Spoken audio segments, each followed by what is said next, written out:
And last night in the NFL draft, a shock to a lot of people, Tepper McMillan being drafted by the Carolina Panthers. And I said this at the very top of the show, and I'm going to repeat it again just in case you missed it. Two things can be true.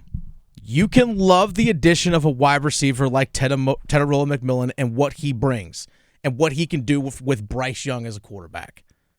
But you can still question if Dan Morgan has done enough to help turn around the defense. Both things can be true. And I think this is where a lot of Carolina Panthers fans are split. It's because the defense still needs a ton of help, but they also see what Tepper McMillan can provide. I'm excited to see what McMillan can do in this offense. I genuinely am. But that doesn't mean that there aren't questions about the defense.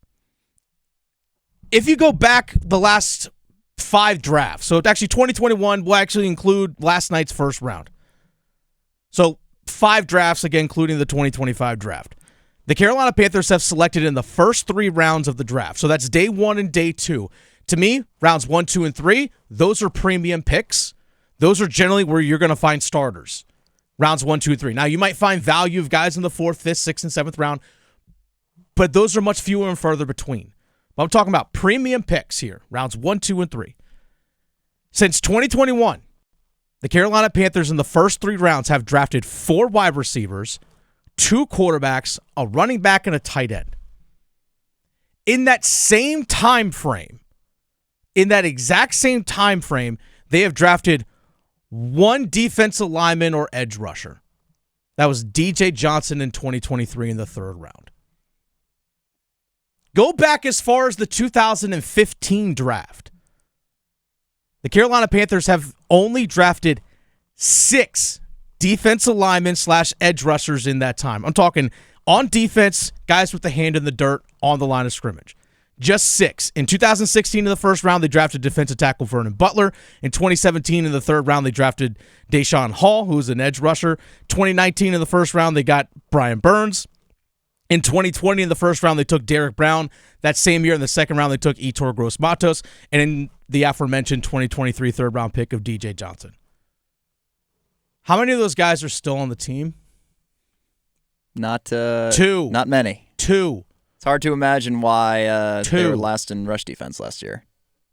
Not just rush defense. I'm talking about guys that can get to the passer. Because the last time, interesting you bring that up, the last time the Carolina Panthers had 2 players get double-digit sacks in the same season was 2017.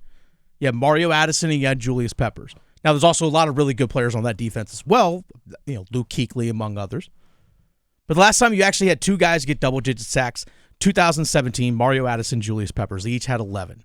Since then, so 2018, 19, 20, 21, 22, 23, and 24, the 7 seasons since then, they have only had 2 players reach double-digit sacks. That was Hassan Reddick in 2021, and it was Brian Burns in 2022. That's it. That's it. And let's look back at the Panthers' defense last season. And I think we understate how historically bad that defense was last year. The worst. Most points allowed in NFL history. If you go on a per-game basis, just over 31 points per game, 5th worst in the NFL. Ever. Their sack percentage of 5.69%, 28th in the NFL. And before you start throwing around, hey, Derrick Brown was hurt, before you throw in, hey, we didn't have Brian Burns because he was traded, and no Shaq Thompson, their sack percentage in 2023 with Brian Burns and Derrick Brown was actually worse at 5.31%. Again, they have Burns and Brown. Their points per game in 2023 was 24.5, which was 29th in the NFL. This past year, in red zone touchdown percentage defensively, 29th in the NFL. Opponents scored a touchdown on nearly 66% of their trips to the red zone. That's basically 2/3. And in 2023, it was 28th in the NFL at 63%. That's before you even mentioned the rushing stats there, Max. They gave up over 3,000 yards rushing. Yeah, like 180 yards against per game on the ground. It was awful. Not very fun to watch. Now, Dave Canales, the head coach, did talk about defensive free agency moves, but how those free agency moves did not affect their draft board and why Tepper McMillan was still their guy. I mean, you certainly take it all into consideration, but like Dan said, we follow the board. You know, you rank the players how you like them and where the talent's at, and so you just stay true to it, and it comes right to you. You know, some of those picks right before us, you know, really thought, you know, the fifth pick was a big moment for us. You know, kind of like what was going to happen here that was going to help us get our guy at that point. And so, you know, with Cleveland taking Mason Graham right there in that spot, you know, the board kind of felt like Ted's going to make it, and we're holding our breath right there, you know, for a couple more picks, but really excited about that. I hear it all the time, and we got people in our YouTube comments that are making this note right now. They spent a bunch of money in free agency. I hear all the time how the Panthers address their defensive needs in free agency. Last I checked, there's still no starting free safety on this team. There's still no edge rusher that scares you. I like the additions that they made. I think Bobby Brown's going to be great to help with that rush defense. The guy they brought over from the LA Rams. Big body guy that can actually play a nose tackle and base front. Oh, he's a big fella. He's a big dude. Treshawn Wharton can be an interior defensive lineman that can help on passing situations. Someone that can actually beat teams on the interior a little bit. They signed Patrick Jones from the Minnesota Vikings, who had 7 sacks last year. I know he got hurt late in the year. I like Trevon Moehrig as a strong safety that can actually come make tackles up near the line of scrimmage and help in the run game. But again, where does the pass rush come from with this team?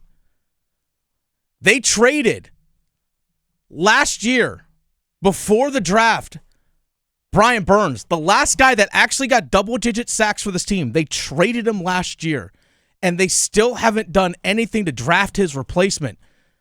DJ Wanham, Jadeveon, Clowney, those guys, I'm sorry, they didn't do it for you last year. I know DJ Wanham dealt with the quad injury as well as a blood clot issue, so he missed a chunk of time.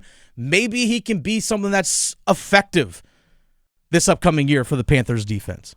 But again, people that mention free agency signings, let's go back to last year. A'Shawn Robinson, Josie Jewell, DJ Wanham, Jadeveon Clowney, Jordan Fuller, Nick Scott. Those 6 guys I just mentioned were all free agency signings last year. And all 5 of those guys, or 5 of those 6 guys, the one guy being Jordan Fuller, 5 of those guys are back. Jordan Fuller is the only guy that's not back. My point is this. The Panthers on defense have continued to try and put Band-Aids and wrap bandages around the defense and have not fully fixed the problem. Their top edge rusher, again, was traded away, and they haven't done anything to try and fill that void. The Panthers, a couple years ago, traded away their number 1 wide receiver in DJ Moore. And what'd they do immediately? That second-round pick, that year they traded him away, was Jonathon Mingo. Last year, first-round pick, Xavier Legette. And then this year, an even higher first-round pick, Tedder McMillan. They've tried to find a replacement for DJ Moore. Have they found it yet? To be determined. Yeah, when they made that move, me personally, I thought trading away DJ Moore, probably not the best move. It's hard to find, even if you have a high draft pick. Another year, it's hard to find a guy that will pan out, to that quality. But, I really appreciate how much conviction Dan Morgan and Dave Canales are showing in all of these interviews and press conferences. They're like, he was our guy. We're not going to deviate from the board. Like, if he's still there, we're going to get him.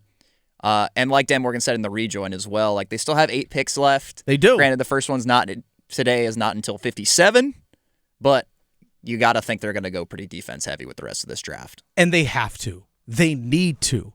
Because, again, there are still glaring holes on this defense, and free agency isn't a way to build a roster. Now, because, again, you look at the offense, your top 3 of your top 4 receivers drafted, your top 2 tight ends drafted, your top running back drafted, quarterback drafted, left tackle, right tackle both drafted, and you also have other depth pieces on your offensive line drafted. On defense, you have DJ Johnson. You have Derrick Brown. Love Derrick Brown. He still needs to improve as a pass rusher. You drafted Trevin Wallace. You drafted J.C. Horn. You drafted Shaw Smith-Wade. You see my point? Need a little help on the edge. You have to build from the draft up first. Like, yeah, they need help on the edge. They've needed a pass rusher. Again, I'll bring this fact up again one more time as we close out this segment. And we'll talk about what they can do today at Football at 4, by the way.